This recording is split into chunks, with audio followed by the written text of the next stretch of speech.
Hi, today we are going to talk about stop reassuring yourself and do this instead. And that's the title of today's session, today's talk. And this sounds really counterintuitive to stop reassuring yourself. But really, when we're trying to resolve symptoms, anxiety, depression, and traumatic stress, we really want to really help the brain heal things. And so, reassuring it serves a different purpose. And so, then healing. And I'm going to talk about that in today's session. And uh, I'm going to show you what to do instead. When you understand this, you're going to make the shift, I would say easily with some practice. So I'm Rachel McLeod. I'm a mental health therapist and an emotional wellness coach. And I specialize in helping people do the brain work for resolving symptoms of anxiety, depression, and traumatic stress. And I also specialize in complex PTSD recovery and really getting these disorders and these symptoms out of one's life. And the brain has a really beautiful process for this. That process it can get stopped and blocked. And my entire work is to get that process, that brain process, up and running again. It requires very specific support, and it's blocked by a different part of the brain than we're used to working with in traditional talk therapy. And so the interventions and strategies I talk about to help this part of the brain um, release and let the healing process run, um, are different and they're a little weird looking because that part of the brain isn't like a thinking or a talk center. It's listening to the body. So we really focus on sending safety signals to that part of the brain through the body. Anyway, if you enroll in my free program, Interventions for Inner World Transformation, you're going to see this.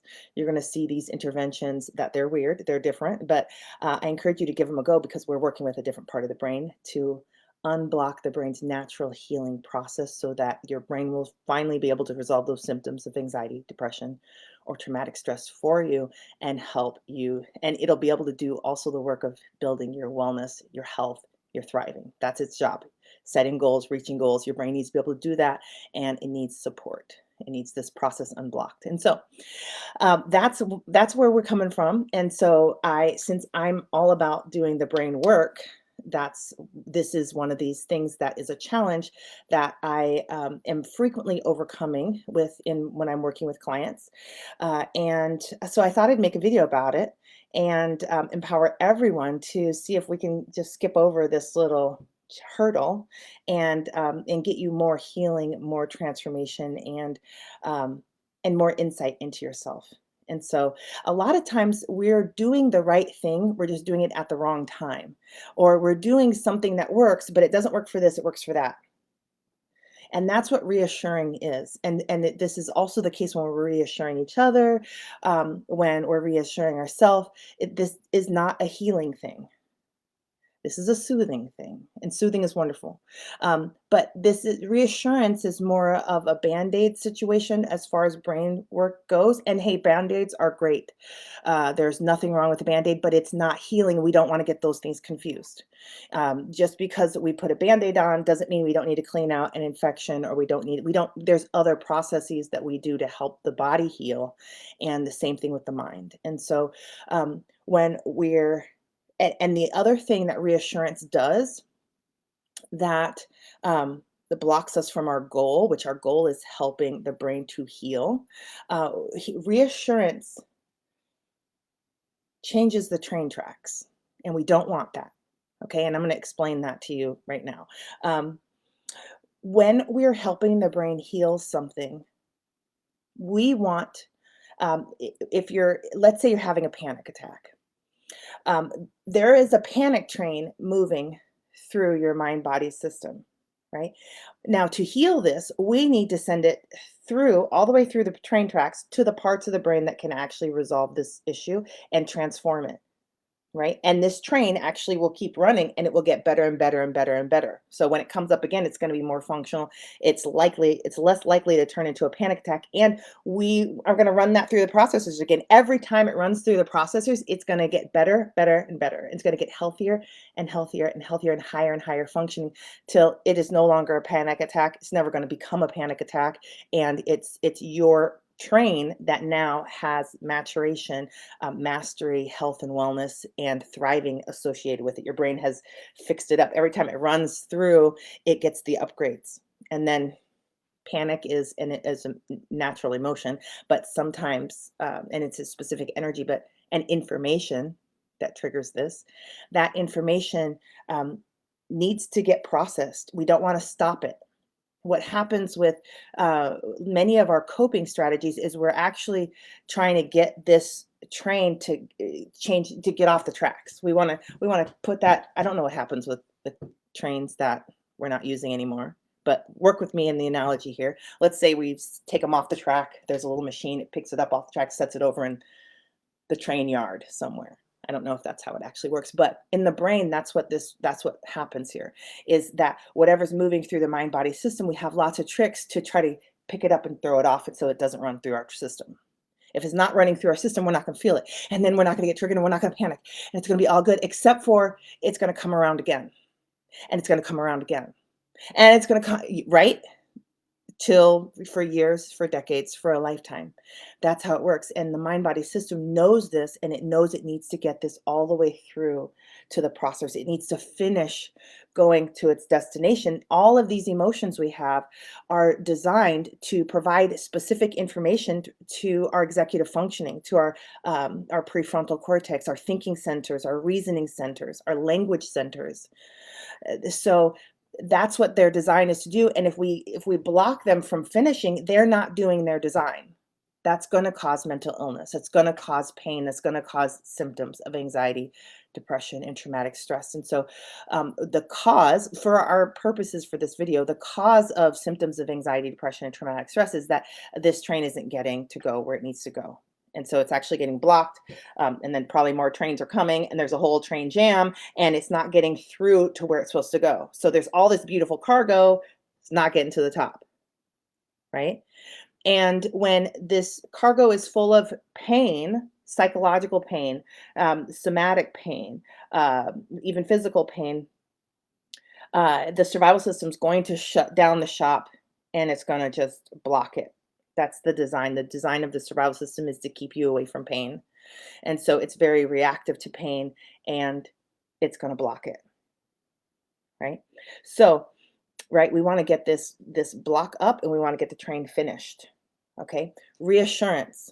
Okay? I'm going to talk about some statements that people make that are reassuring, and I'm going to show you how this not this doesn't stop the train, doesn't block the train from moving. It actually picks the train off the tracks and doesn't let it continue on its regular path. We do this because when it's moving through the path, it's so painful that we're like, I can't take it anymore. And we're like, shift. And this is why we're distracting. This is why we're watching tons of videos. We're scrolling. We're doom scrolling. We're mindlessly scrolling on our phones and this is why we're distracting, dissociating, spacing out, is because we do not want that. We do not want to be in contact with that pain. And we also know some brain tricks that if we stay busy, we don't have enough focus energy for our brain to go grab that up and start running that train. Okay. That's a big thing that I said. That's a whole nother process. We're not talking about that one today. Okay. But it is a similar one. It's the idea of we're using that stuff we're using a distraction to, instead of the pain train moving, we're going to kick that off and put the distraction. We're going to put social media here. We're going to put romance novels. We're going to put all the things, right? Not a problem. We're just not healing in that. And it can become problematic because we're delaying healing where it needs to go. So when let's say somebody has just experienced grief and loss, if we say to them, it's going to be okay, it's going to be okay, right? That's really soothing. That could be good for grief and loss, okay? As a first thing, because we do need to soothe that. That is a big, massive pain. And so we're not healing yet. We are soothing. We are keeping people alive and grounded and connected. That's appropriate, okay? When we do reassuring things, like, let me use a smaller one. Oh, okay, I can't think of one. But let me take, if we're working through a painful memory, like, okay, a friend rejected you, or your first breakup, right? And let's say we're revisiting that and gosh, I want to do it like I do it in sessions. Okay. Um, Stay with me here. Okay. If I do it like I do it in a session, I have to teach you a couple of things. Um, so let me pause with that example. But if I, oh, let me check my notes. Okay, let's go stay with the train tracks here. The train tracks, right? We have a pain moving through the pain tracks. Maybe it's shame, right? I just am feeling so ashamed because I did something. If we say, well, it's okay, maybe we'll switch topics like this. It's okay. Um, that was a tough time. We're feeling better now. We got over it. We figured it out. There's some relief there because we've changed the focus onto we overcame this in the present. We just jumped past the train that was moving, and now we have a new train moving, which now our mental focus is on how we overcame the situation in the present or how we're not there anymore. It feels good. But did we finish this train getting all the way to the top? Did it get all of its upgrades? Did all the pain get processed off? Probably not. And so what's going to happen with this is we're going to think we just did trauma processing because we got back into the original memory of pain and now we feel better. But we actually jumped tracks. We actually put a different train on the track and the new train went through the processor and that one's doing okay. That one's moving through, is getting more upgrades, we're good. But what about this train of shame? What about the shame train? Did it get to go all the way through the processor or did we interrupt it, knock it off the track and put the new one on? Don't look at that shame. Now, if we do that, the shame stays stuck in the body. But we feel better because that's what happens when we're running functioning programs. When we're running the healthy stuff, we feel better. But I want you to feel better because you actually ran a malfunctioning train, a train that's filled with raw data, unresolved shame. And we want that to get through the mind body system, past the survival system, up into the executive functioning centers, the prefrontal cortex, the language centers. We want to get it up there. We want them to review it, to look at it. We want them to process it, analyze it. We want them to put words to it. We want them to convert the shame and make it into something honorable and exciting and good. It does that. It does that. That's a crazy thing, but it turns it into self-love. It turns it into gratitude, appreciation, tons of beautiful things. We want it to complete that process, and that shame train goes back, and now that shame train is you're learning that shame opens doors to more self-connection, more depth, more love, and we become less afraid of shame because our shame train made it all the way through the healing process. That's powerful. This is where transformation occurs. We don't want shame trains stuck in the body. And we have some mental tricks that we don't even know are mental tricks to push that shame off, put it back in the body, and let's run a higher functioning one. Right? Let's run the joy train. Let's run the appreciation, or let's run that. Well, other people have it worse, right? Let me tell you a story of somebody where we're switching trains. Can you see that? Can you see it can be very subtle or it can be really big. But we're really trying to get people to stop thinking this, stop that pain moving through the system and think of something more pleasant. And then we're noticing that they're not in the hole of pain that they were in, and we think that's a win. That's not a win. Well, it's not the win that we want. It is a win, but it reflects two things. One of two things. It reflects that I, who am supporting the person with this train, can't tolerate pain myself, and I want their pain to stop immediately. I can't handle it. Well, at least it wasn't that, or you've got this. It's going to be okay. You're all right, right? Those are less panicky ones. Those are more helpful. It's going to be okay. Those are less big train switches. So, but I'm not comfortable sitting with this, and I don't want you to be in pain anymore. Well, as your coach or therapist, I want you to be in pain as long as it takes for you to process that emotion. That's a big statement. But I also know that when we're supporting your survival system properly, you're going to be in this level of pain for about 30 seconds. And if it's massive pain, which the other reason why we do this is if we have a pain that is so big that we're going to fall down to core foundational distress, we don't want you in that pain. That's not a pain place that we want you to be. So we actually might break the train down into little box cars, right? And we're just gonna actually, we're not gonna run this whole train. We're gonna do the box car for this one. We're just gonna do a little smidge of it.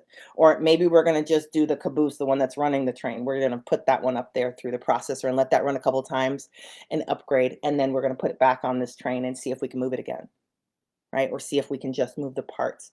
And that is a great place to use reassurance. Is if somebody's going to fall into a hole, we want to switch trains. We're not going down a train that's going to lead to destruction, right? So, but we don't want to be so pain avoidant that we don't heal. We don't want to be so pain averse or so afraid of pain that we can't heal. Now, we do want to keep pain levels low because the mind body system, the process for resolving pain malfunctions in the presence of pain, right?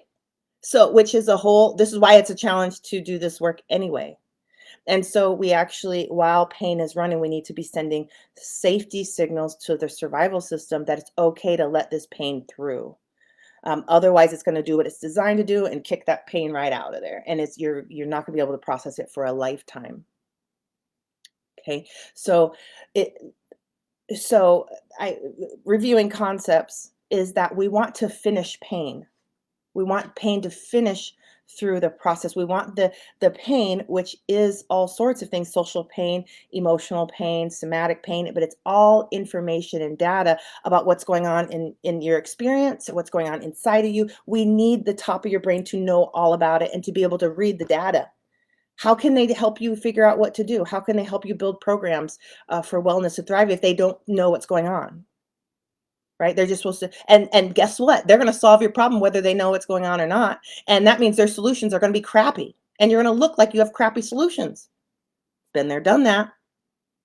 And I'm on the lookout for it because that's a sign my brain's not getting the information it needs. If I'm trying a solution that I have thought was such a fabulous idea and I do it over and over again, it doesn't get me the result I want.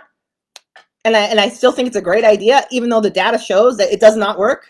I've got a processing issue and I need to figure out what's not processing. And then get that process. All of a sudden, I'm getting new solutions are being generated. And so I'm trying the next thing. This processing is so important. Processing is so important. This process cannot be impaired and you have what you want. You're reaching your goals. You're feeling awesome. No. So we just really want to make sure this is running well. Okay, back to this reassurance thing. I want to take you into the places where this is the most important. And this transforms your relationship with yourself and with others. And it's a very small shift. And after you're done doing it, your brain will get bored of it. And then reassurance is do it. All the reassurance you want. Okay. But we want to hold some space where we're not reassuring so that we can help the brain process this. Okay. Now, I want to show you one thing here. One of the key principles to healing something that is not getting processed is that the brain can heal whatever it can see. Right. So if things are processing well, these trains are going through your tracks at lightning speed, at electrical speed. You don't even know them. You don't see them because they don't need any help. They are moving along at optimal speed. They're doing great. Trains that are problematic, traumas, emotional distress, relational problems, those ones you're going to know about them. And if you keep reassuring yourself, your brain can't look at it. So a lot of our skills are to watch the train go by. This is where people say, feel your feelings. I think that's lovely, except not all people can feel their feelings and be okay. So there's really all you need to do is process your emotions. Okay. And then all the other skills come right along with it. Your ability with emotions grows and amplifies. Pretty soon, you might even like feeling some of these feelings, oddly enough. Okay. Um, but we want to it when a train is getting rejected, if this shame is just like lingering, it's not making it through. We actually want to tune into it and watch it. And the more we're watching it, the brain, our focus is all over it, and our brain is getting to look at it. It's already healing. It's already on the healing track. The other thing we need is we need to watch this train move through, but we also need to be receiving survival system support to keep the gate open, right? So if we're watching the train and it's at the wall, at the gate, it's not going through, this is not a healing thing. We're not healing. This is going to be painful. That's why I don't do this with people. If we can't get this gate up, I'm not doing any of this with anyone because it's too much pain and it's harmful and people will lose ground. Okay. So if the train is running and the gate is open, we have healing and processing. This is transformational. It's wonderful and it's fast and stuff like, I once had a client that had been an insomniac for like 20 plus years living. I don't know how this is even physically possible, but on 2 hours a night of sleep. And they were the most energetic person I've ever seen. And we did this a couple times with some of the pressing issues that were showing up, and they were sleeping. So this little bit of stuff, is stuff your brain has never been able to process before, ever. And it's part of the map of wellness that your brain is trying to plug in and make it work. And all of a sudden it's got new pieces and it's like, oh, let's put it in. You're going to watch health and wellness show up for you. And it's not even going to be a choice. It's going to be the result of healthy brain function and completed processing. And I want you to have as much of that as you can get, because we need our health and wellness. Okay, so Okay, so we want to look at it. So strategies that help us look at this and pay attention to this are what we want, but after we've got an intervention where we can open the gate, right? This is why I encourage people to try the program, try the free interventions, learn it. I want to see if you're experimenting with it and your gate opens. Can you feel that? And I have a video in there that shows people what they're looking for to know if the gate opens or if it's closed still. And you can see every time this happens, these things will happen in your mind body system. Are they happening or not? If they're not, this is not the right intervention. Let's keep going until we got one that moves the gate, right? Okay, now we want to get this train moving. Okay, anything the brain can see, it can heal if it's in a processing state. So a lot of the strategies we're using are to find and pay attention to the problematic trains, the unresolved events, the unresolved emotional distress, inner conflict, somatic distress. All of those things we're hunting for. Resolving them is super easy. The hardest part is to find them and to find the ones that are holding this symptom in place. And what's interesting is the body will tell you exactly where those are. That's a different video for a different time. But let's say we found your root issue. This is a lot of what I do in my therapy sessions with people, and it's the primary thing I do with people in my 4-week coaching program is I help them find the root of whichever is their most pressing symptom. So we just get in there, do that, and then my coaching clients have the program. And a lot of them choose to keep working on their own at that point because they're like, I get it now. Okay, so let's say we've got the root issue, and let's say this was the root issue your body said was when you were 7. I'll use mine. You're 7 and your grandfather passed away. Okay, now we're gonna do. I teach these things in my 8-week program, Inner World Transformation. These are part 3 strategies. So I teach you this in the 3rd week, and when you get there, I don't want you to reassure yourself. Okay, I talk about that in there, but I want you to um, observe yourself. If you are observing, you are going to create the healing dynamic, because that's the ingredient. Is if you're observing it, your brain can see it.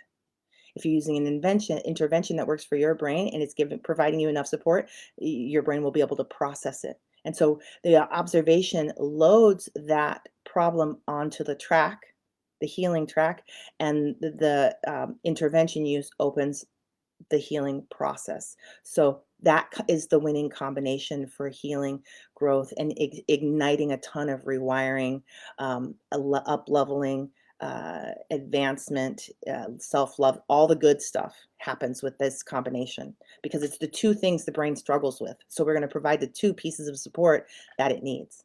And we're going to stop doing those little habits that interrupt the observation part of it. Okay.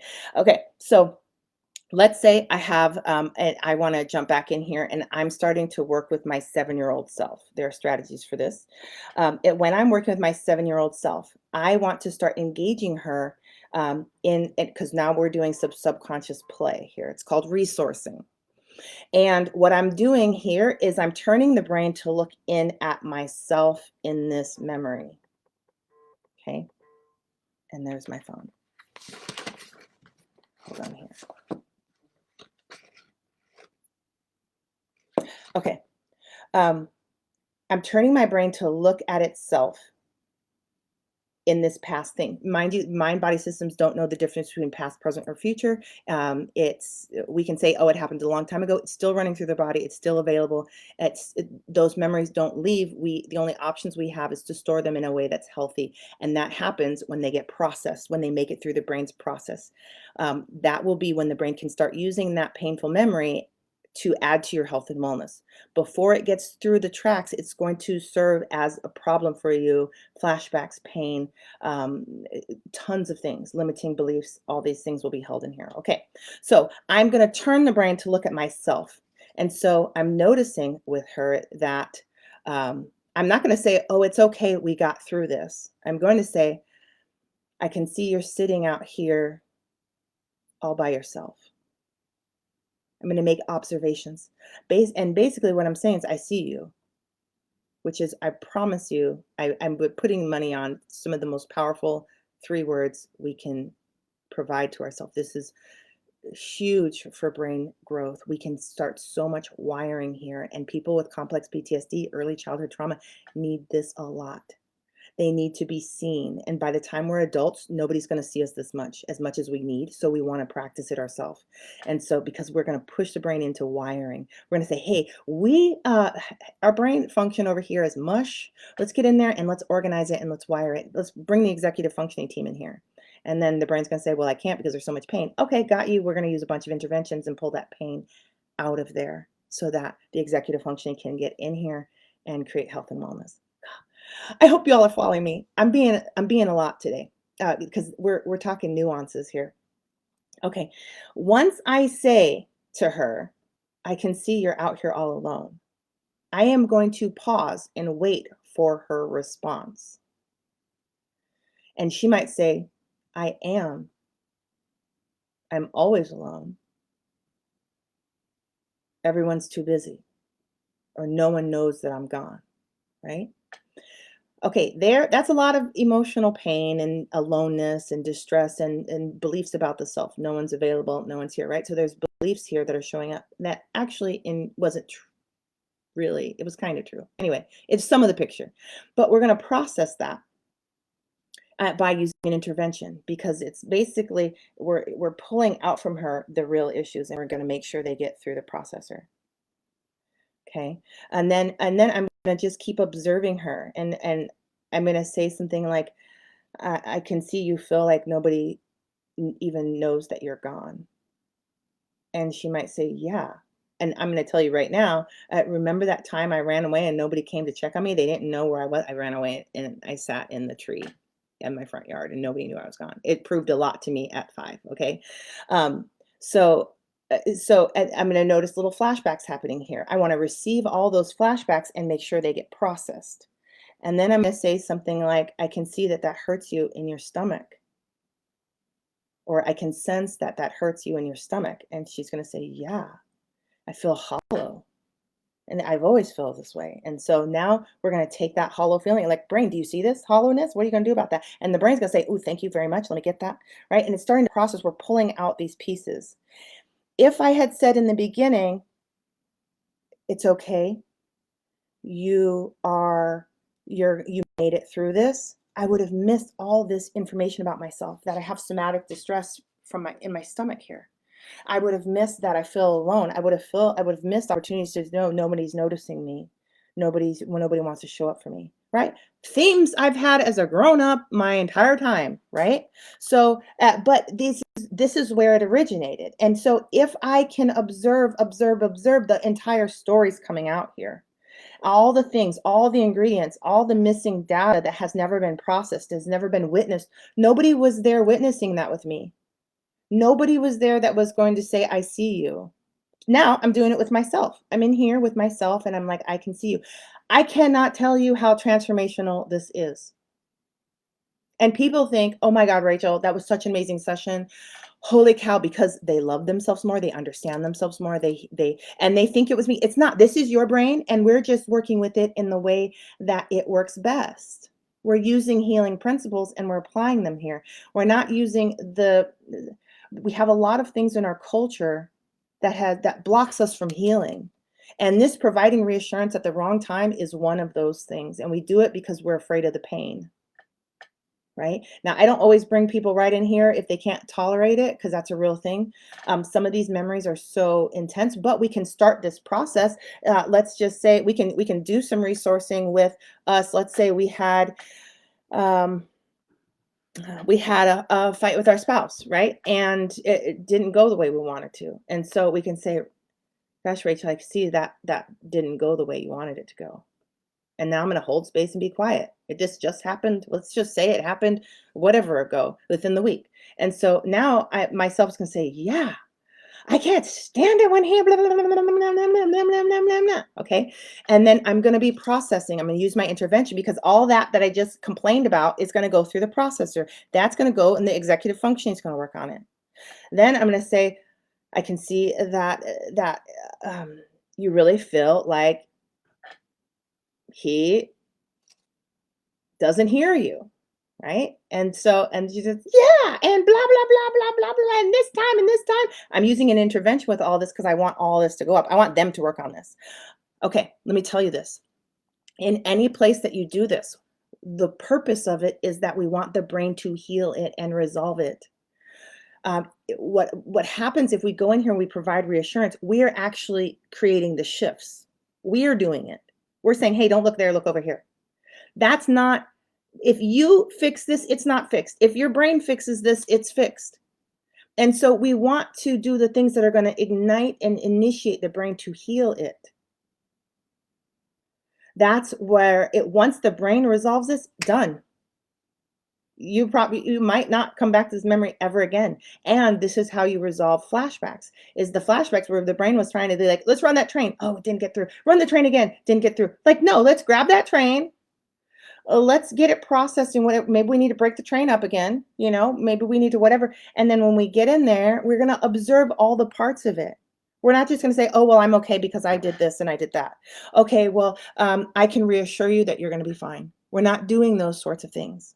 Now, one of the things about this is a retraining of the mind-body system to how we're working with ourself, and that we become the inner observer, not the inner fixer. And the truth is, you're not the fixer of this stuff. And we're trying to fix this stuff, and that's not the design. But we can use this observer to set the brain up to fix this for us. And that's where the win is. Okay. And so also, when you understand this enough, and you might not believe me right now, but go ahead and try what I'm talking about. And you will be like, huge shift, little change. Okay. Now, but also your brain is learning how brains work by working with yourself and getting this massive result over and over again. Now, guess what? All of a sudden, your child has an issue, and the next thing you know, you can say, I can see you're really struggling with this. Now you're doing the same skill for them in their brain. And then they're saying, yeah, I'm really struggling with this. And all this stuff's coming out. And you guys can get to process this. Now you have an opportunity to help the child's brain to actually heal this and fix this. But before you would have seen your child struggling, you would have said, hey, honey, it's going to be okay. and you would provide support, but all that distress would have stayed in your child. And that's why our children are showing up with anxiety, depression, and trauma disorders, is because they can't get the pain out. And then we are like, well, I don't know why. And you don't. And this is not your fault. This is a cultural problem we're having, and it needs to shift. And so, but if you learn how this works in your brain, it's a no-brainer for them, because your brain's like, oh, I know this skill, I know exactly what to do. And you start observing people. You don't have the need to go fix it for them, because you know you can't, but you know the part of them that can, and you're going to set it up for awesomeness. Okay. And now we're pulling pain out of people. When you say, I can see this, it connects in a different way, and the person then puts more stuff out, especially if you're not moving so fast. If you're not saying it looks like this, it looks like this, it looks like this, it looks like this, right? We all have to change our pacing, which is tough sometimes. But if we can say, I can see that this is really struggling, you're really struggling with this, and we hold space, they're going to respond and they're going to say, yeah, it is. And they're going to talk about the things that are in line with your comment. And then you can switch the observation to over here, and now they'll meet you over here and they're talking about another aspect of it. And the entire problem is coming out of them. And that's a great place for the brain to look at it and start processing it already. It's a little shift, but it creates massive transformation. And this is one of the things that will change in every relationship you have. And it's a beautiful one. You practice it with yourself first, because that's how you're wiring it in. Plus, you're going to wire yourself. A lot of us through childhood didn't actually get connected with the self. And this is one of the ways that we're guiding the brain to reconnect with the self, wire in the self, make the self a being, a person we actually consider. A lot of neglect is because we weren't considered. And then we go ahead and perpetuate the neglect. And because we actually don't have the wiring to consider ourselves or even find ourselves. And that's why these exercises are so important, because we're actually we're saying, hey, brain, can you find yourself? Yep. Hey, brain, can you find yourself? Nope. Can't find yourself. Okay, great. Those failures are really important for the brain to see, because the brain's going to be back afterwards. We couldn't find ourselves. What's up with that? Right? Good. I want you thinking about that. Go think about that, brain. And then we're going to do it again, because I want you to know I'm going to watch you not be able to do this, brain. And so we're going to come again. Hey, brain, can you find the self? Sometimes we get in there and people are like, I don't even like that. We're watching self-rejection, right? That's the programming for that. And we're going to keep doing it until we get all of that rejection, why we're rejecting ourselves, processed. And then we're going to show up and we're going to watch people connect. I had a client with a baby, of their inner baby. They didn't want their baby. No, you have too many needs, right? That's a lot of stuff. And pretty soon now they're with their baby having a great time, their inner child. These seem like key games, but these are some of the games we play because will get more transformation this way than through talking, because this is how brains work. We want to work with the brain, not against the brain, or we don't want to work in a way, I don't like how the brain works, so I'm going to do it my way. That's fine, but your brain is not coming along with you in the healing process. So when you don't have healing afterwards and you still have flashbacks and you're still avoiding things and you're still doing all that stuff, that's why. And you get to do it however you want to do it, but you have to work with your brain to get your brain to resolve the symptoms for you. Okay? So I want you to stop reassuring yourself as the first resort. And I want you to start observing yourself and using interventions. Observe and support your survival system with an intervention. And observe. You cannot over observe yourself. And you'll know when you're done, because your brain will be like, oh, come on. But it'll feel neutral. It'll feel boring. It'll feel that's that. I've used this as much as I can. And babies do this. Like your brain's kind of like a toddler in a way. Once it masters a skill, it's like, I'll do it myself. Thank you. And so it really happens. That's how I know people are done with their work with me, because their brain cannot be bothered with me anymore. I have outgrown you. Yes, you have. Go on with yourself. So anyway, which is a massive victory, because I'm down here at the fundamentals and the foundational work. And we can always use a foundation working, but in the beginning, that's where we have to work. And so, but when people are done with that and they want to go play at the higher levels of the triangle, they're like, bye. Bye. See you later. Those are good signals to know when you're done with that. But in the beginning, it's going to feel when you start this process, it's going to feel like water in the desert, and it's going to go in, and it's going to and then your brain's gonna be like, let's do it over here. Let's do it over here. Let's do that here. Or I need more, I need more, I need more. And you'll actually find yourself seeking reassurance from others. And you'll be like, wait, wait, wait, let me try that thing. And it's gonna connect and it's gonna feel amazing and it's gonna create more rewiring.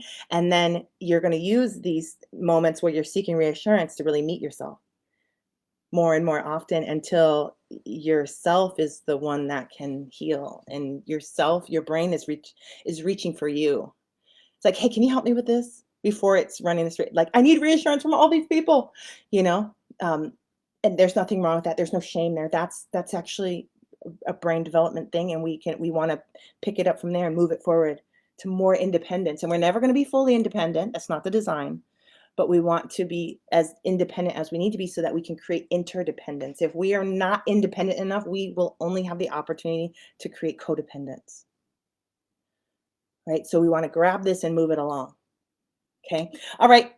Thanks for nerding with me. I invite you to try those interventions. See if you can get that gate open. It'll be transformational. If you can get that gate open, you can do any healing work you want. And if you want to follow my process for resolving symptoms of anxiety, depression, traumatic stress, resolving disorders, um, rewiring health and wellness, and reaching goals, setting goals, reaching goals, my program Inner World Transformation it really outlines the exercises to do in the order to do them in to resolve your disorder. And you use the interventions with it. Don't take my program if you don't have an intervention. You will not like that. Okay. All right. Wonderful connecting. I'll see you all later. Bye.